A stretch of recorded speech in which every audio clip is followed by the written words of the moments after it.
Pemirsa, Polri bersama berbagai pihak menyiagakan personil dan peralatan dalam apel kesiapan tanggap darurat bencana sebagai langkah antisipasi menghadapi potensi banjir, tanah longsor, dan gempa bumi di berbagai wilayah di Indonesia. Selengkapnya berikut laporan jurnalis Metro TV Bianca Sumendap dan Yahdin Syafrizal.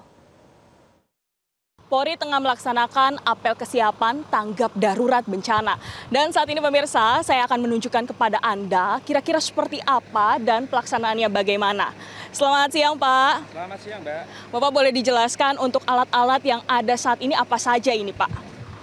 Mohon izin untuk menjelaskan alat yang ada di depan ini adalah alat SAR darat. Jadi ketika terjadi bencana alam, mungkin ada reruntuhan, jadi kita bisa evakuasi menggunakan flatbed, menggunakan hidrolik.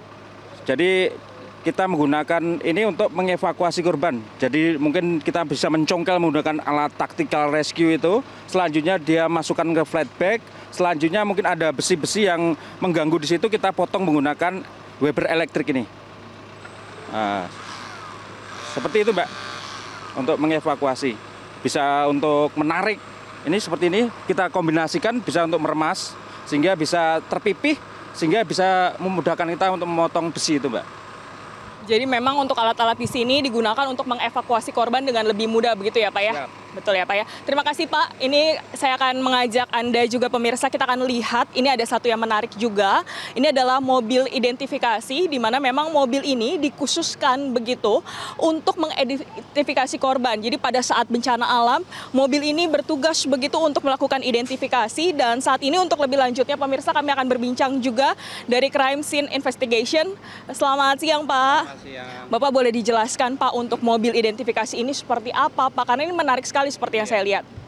Dalam rangka membantu melaksanakan identifikasi korban bencana, kami ada dua peralatan, yaitu mobil identifikasi yang berbasis face recognition, kemudian yang kedua adalah reaksi cepat yang berisi TKP kit dan alat-alat untuk mengidentifikasi seseorang melalui sidik jari. Mobil ini dilengkapi dengan kamera dan terkoneksi dengan peralatan face recognition, di mana setiap wajah yang tertangkap kamera bisa langsung teridentifikasi. Baik, Pak, boleh dicontohkan begitu, Pak? Ya, contohnya misalnya seperti ya ini yang terlihat di kamera. Kamera bisa di zoom dengan jarak kurang lebih 200 meter dan secara efektif bisa langsung mengidentifikasi siapa yang bersangkutan.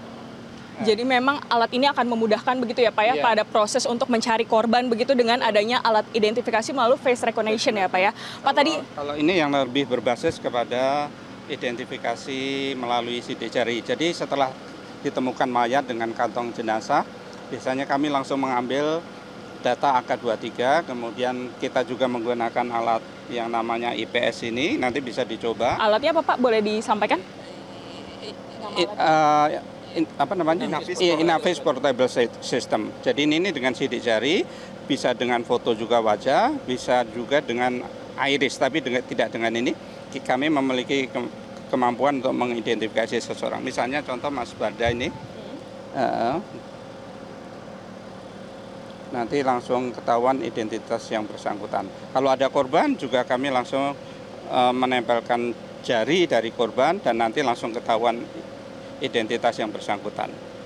Wow, jadi memang dari alat-alat ini, Pak, sangat membantu begitu ya, Pak ya, untuk proses pencarian begitu ya, Pak. Tadi saya juga baru masuk begitu, Pak, saya melihat ada drone, itu juga bisa dijelaskan ini apa ini, Pak? Drone ini juga berfungsi untuk melakukan pencarian korban, karena ini dilengkapi dengan thermal ya, suhu, kemudian juga ini bisa dikonekkan dengan face recognition. Jadi kalau tertangkap kamera seseorang yang ada di TKP, ini juga bisa mendeteksi misalnya ada pelaku kejahatan yang mau mencuri di tempat-tempat atau di rumah yang ditinggalkan penghuninya, ini juga dilakukan patroli dan lain sebagainya.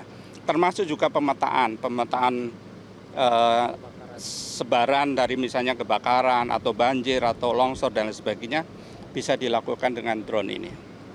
Baik, terima kasih sekali Pak Masudi untuk informasinya. Jadi pemirsa, memang mobil identifikasi ini diharapkan ini bisa membantu begitu dalam proses pencarian korban, khususnya kalau kita lihat dalam kondisi bencana.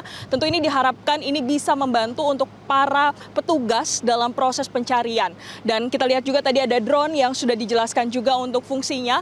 Jadi memang diharapkan seperti yang disampaikan oleh Kapolri bahwa seperti instruksi dari Presiden Prabowo Subianto bahwa untuk proses penanggapan bencana ini bisa dilakukan dengan lebih baik dan cepat serta tanggap untuk masyarakat.